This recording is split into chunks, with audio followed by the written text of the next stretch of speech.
Senator from Rhode Island. President, thank you very much.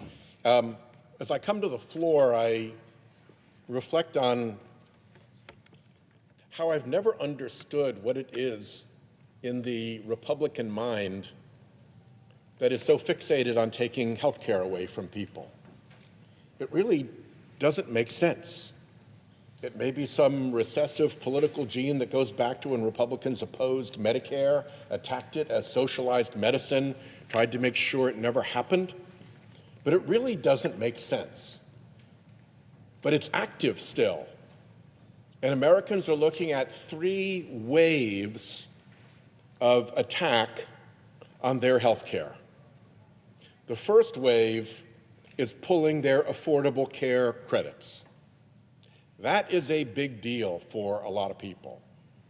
24 million Americans are going to be affected, are going to see their costs for health care likely double. In Rhode Island, my small state, tens of thousands of people are going to be similarly affected. Huge increases in their monthly costs for the same health care.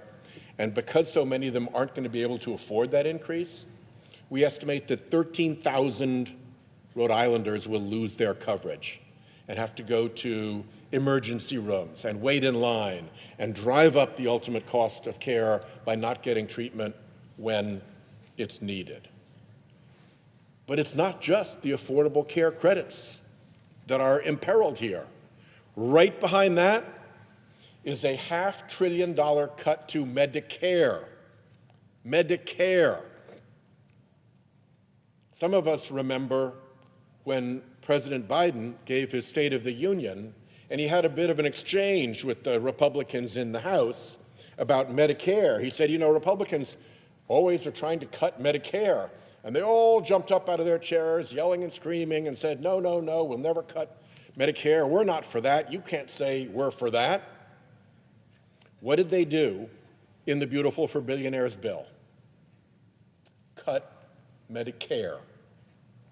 They did it a tricky way because they don't want to own that they are Medicare cutters. You saw that behavior during Biden's State of the Union. They do not want to own cutting Medicare. They know people like and respect Medicare and rely on Medicare. But the Beautiful for Billionaires bill, by virtue of adding over $4 trillion to our national debt, triggered another law, the sequestration law, that automatically imposes cuts on Medicare starting next year. Next year.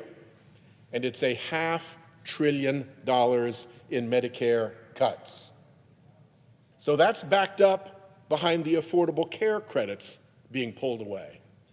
And then behind that comes the $1 trillion cut to Medicaid that was right on the face of the Beautiful for Billionaires bill. So you add those 3 things up.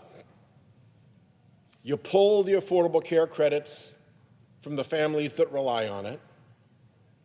You whack Medicare by $500 billion. You whack Medicaid by $1 trillion. You have delivered a devastating blow to the American people. Such a devastating blow, by the way, that the healthcare providers at the receiving end of those trillions of dollars are likely to suffer to the point of having to potentially close nursing homes, hospitals, provider practices, family doctors. They're the ones where this money ultimately lands. And when you take that much money away from our healthcare sector, don't think it's going to be okay, because it's not. So why do we stand and fight to protect the Affordable Care credits? Well, 2 reasons. One, because it is the first wave of this new Republican assault on Americans' health care. Affordable Care credits, then Medicare, then Medicaid. If we don't stand and fight now, with the Affordable Care credits being sent out now, the changes in the prices, then we're in no position to defend when the Medicare cuts come through, $500 billion, and when the Medicaid cuts come through, $1 trillion. And the second is, we can have some confidence that our Republican colleagues, when they get over this fixation about taking away Americans' health care, will realize that a lot of the Americans whose health care they're taking away are their own constituents. In fact, all the evidence is that these affordable care credits go more to Republican senators' constituents than they do to ours, which is why Republican House members running for re-election are writing letters saying, let's fix the affordable care credits. Let's extend affordable care credits for 2 years. That is why Republicans in this body are saying, yes, we know we need to negotiate to extend affordable care credits. We just don't want to do it right now. So we can have some confidence in this fight that Republicans' constituents are going to let them know how unwelcome pulling the affordable care credits is. And that's before you even get to $500 billion cuts to Medicare and $1 trillion cuts to Medicaid. So this matters, and it matters to a lot of people. And it matters in Republican states. I just happened to pick Tennessee. Here's a little bit about what's going to happen in Tennessee. Tennessee families, thanks to Republicans not willing to negotiate with us, will see their premiums increase on average by 320% next year. 320%. More than 600,000 Tennesseans rely on the state affordable care marketplace, healthcare.gov, for their insurance. These families will pay on average $464 more for their health insurance. Here's some examples of how health insurance sticker shock is landing right now in Tennessee as the notices go out for the next enrollment period.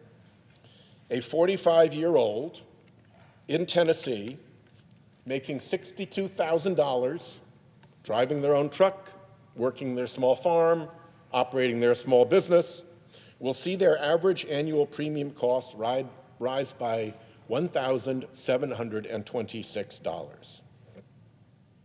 A 60-year-old couple making $82,000 will see their average annual premium costs rise by $19,329.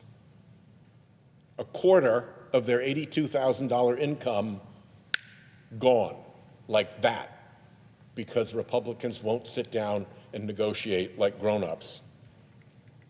A family of four making $126,000 will see their average annual premium costs rise by $9,087.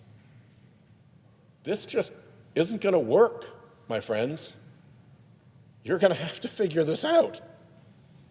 Otherwise, around 210,000 Tennesseans will go uninsured.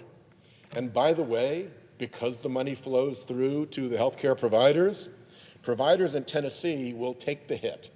They will lose an additional $1.3 billion in funding that supports healthcare in Tennessee.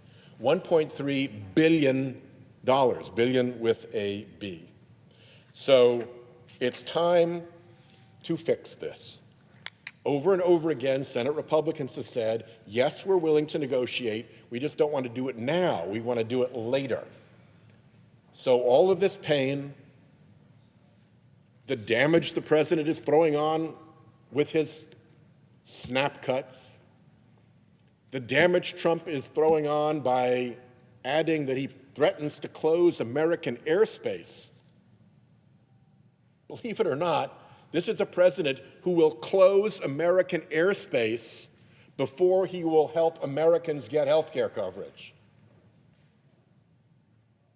Think about that just for a moment. Let that thought land. Close American airspace rather than give Americans' health care coverage. And the fight, the gravamen of this dispute right now isn't over negotiating. It's over when to negotiate. Really? It's worth causing all this damage over when to negotiate? I would say you could negotiate right now, and we could come to an agreement within a week that would put an end to the continuing resolution, and we could go forward. There's one problem. I think President Trump doesn't want the shutdown to end. I think his creepy minion at the Office of Management and Budget, Russ Vought, doesn't want the shutdown to end. They like the shutdown. They look forward to the shutdown. They gave Gatsby parties at Mar-a-Lago during the shutdown. Everything about this shutdown thrills their dark hearts, and they could care less about Americans suffering. I yield the floor.